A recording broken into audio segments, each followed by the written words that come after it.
Welcome to the Home Like Stories channel. Don't forget to subscribe. It will be interesting. And we begin. If you'd asked me a year ago whether I believed in the supernatural, I'd have laughed. I'm the kind of person who believes in hard facts and evidence, the tangible, the provable. That was before last summer, before Chris and I stumbled upon the cabin. Before everything changed. It all started with a simple idea, a camping trip. Chris and I were burnt out from our jobs in the city, desperate for an escape. He'd heard about a place called Coldridge Lake from a coworker. Supposedly, it was remote and untouched, perfect spot to disconnect from the noise of modern life. The directions we received were almost laughably vague. Take County Road 47 until you see the oak tree with a split trunk. There's a dirt path behind it. Follow that. We laughed about it at first, joking that we were on some kind of treasure hunt. In hindsight, I should have paid more attention to the unease I felt as we left behind the last signs of civilization. The oak tree was hard to miss. It loomed at the edge of the road like a gnarled sentinel, its massive trunk split down the middle as if cleaved by some ancient force. The dirt path behind it was almost invisible, overgrown with weeds and flanked by dense forest. Chris grinned as he turned the truck onto the path. "This is going to be amazing," he said. I nodded, trying to match his enthusiasm. The road was rough, barely more than a trail. Branches scraped against the sides of the truck, and the trees seemed to press in on us, their canopy blotting out the sun. The deeper we went, the darker it became. By the time we reached the clearing, it felt like we'd driven into another world. Coldridge Lake was breathtaking. The water was so still it looked like a mirror, reflecting the dense pine trees that surrounded it. The air was crisp, carrying the faint scent of moss and earth. We set up camp near the shore, pitching our tents and starting a fire. For the first time in months, I felt a sense of peace. That peace didn't last long. It started the first night. We just finished eating and were sitting by the fire, enjoying the quiet. Chris got up to grab another beer from the cooler and froze halfway to the truck. "Did you see that?" he asked, his voice low. "See what?" "A light," he said, pointing toward the trees. It looked like a lantern. I followed his gaze but saw nothing. The forest was dark and still. "Probably fireflies," I said, trying to sound casual. Chris shook his head. No, it was bigger. We stared into the woods for a while, but the light didn't reappear. Eventually, we shrugged it off and went back to the fire. But the moment stuck with me, gnawing at the edges of my mind. The next morning, we decided to explore. The forest was dense, the air thick with the earthy smell of pine and damp leaves. We followed a trail that wound through the trees, marveling at the untouched beauty of the place. Then we found the cabin. It stood in a small clearing, its weathered wood gray with age.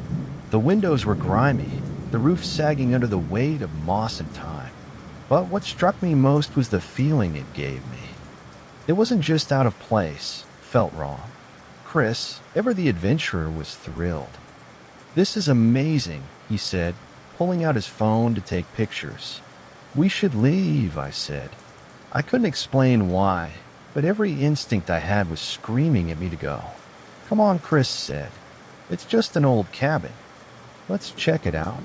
The door creaked loudly as Chris pushed it open. Inside, the air was heavy, carrying a faint smell of mildew and something else, something metallic. The cabin was small, just one room with a stone fireplace and a rickety table. A single chair sat in the corner, its wood splintered and gray. On the table was an old journal. Chris picked it up, flipping through the yellowed pages. "It's empty," he said, disappointment in his voice. "Good. Let's go," I said. But Chris was already moving toward the fireplace. Above it hung a mirror, its surface so tarnished it barely reflected. As Chris reached out to touch it, I felt a wave of nausea. "Stop," I said, more forcefully than I'd intended. Chris turned to look at me, his expression puzzled. "What's your problem?" "I don't know," I admitted. "I just have a bad feeling." Chris shrugged and stepped back from the mirror. You're being paranoid. Maybe he was right, but I couldn't shake the feeling that we weren't supposed to be there. That night, the forest came alive. Strange sounds echoed through the trees, low whispers, rustling leaves, the creak of wood. At first, I thought it was the wind, but then I heard it, a voice faint and distant, calling my name. Chris. I whispered. He was sitting by the fire, staring into the flames. What? Did you hear that? He shook his head. Hear what? Someone's out there, I said, my voice trembling. Chris stood, grabbing the flashlight. Stay here, he said. Wait, but he was already moving toward the trees. I watched the beam of his flashlight bob through the darkness until it disappeared. The whispers grew louder, closer. I clutched my arms, trying to steady my breathing. Then the light reappeared, and Chris emerged from the forest, his face pale. We need to go, he said, his voice shaking. What happened? I don't know, he said, but we need to leave. No. As we packed up our gear, I noticed something strange. The journal from the cabin was sitting on the ground next to Chris's bag. Did you take this? I asked. Chris frowned. No. I left it on the table. Neither of us could explain how it had ended up in our camp. We left it behind, along with most of our gear, and drove back to the main road as fast as we could. Even now, months later, I can't explain what happened. The cabin shouldn't have existed. The journal shouldn't have followed us. And the whispers, they've never stopped.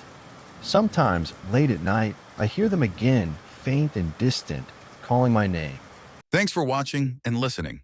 Don't forget to subscribe.